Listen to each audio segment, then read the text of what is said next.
করলে তাদের পরিণতি হবে মৃত্যু। এজন্য অবশেষে সবাই প্যারাশুট নিয়ে বিমান থেকে লাফিয়ে পড়ে।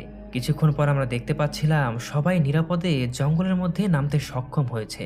তারা এত বড় বিপদ থেকে বাঁচার পরেও সবাই অনেকটা ভয়ের মধ্যে ছিল, কারণ যে কোনো সময় এই জঙ্গলে তাদের উপর বিপদ নেমে আসতে পারে।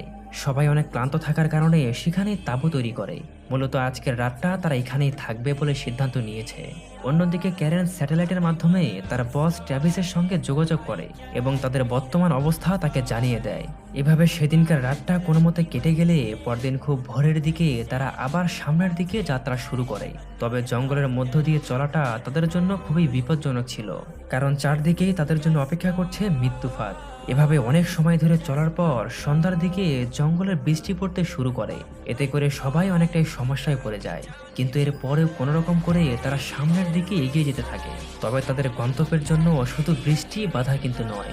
কিছুটা পথ এগিয়ে গেলে জঙ্গলে থাকা আদিবাসীরা তাদের সামনে চলে আসে। তবে এই আদিবাসীরা ছিল খুবই ভালো মনের মানুষ। তারা কথা বলে বুঝতে পারে ক্যারেন সহ বাকি সবাই তাদের জন্য বিপজ্জনক না।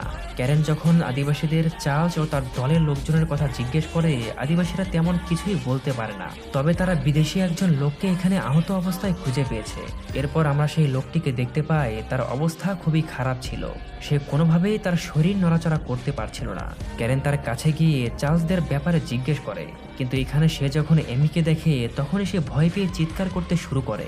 আমরা দেখি সে এতটাই ভয় পেয়েছিল যে সে তৎক্ষণাৎ মারা যায়। এখন প্রশ্ন আসতেই পারে, এর পেছনে এমন কি রহস্য লুকিয়ে আছে যে সে এমিকে দেখা মাত্রই এতটা ভয় পেয়ে মারা গেল। এই রহস্য তো আমরা মুভির সামনে গেলেই বুঝতে পারবো। লোকটির এমন অবস্থা দেখে ক্যারেন সহ বাকি সবাই ভয় পেয়ে যায়, কারণ তারা এর কোনো মানেই বুঝতে পারছিল না। যাই হোক, কিছুটা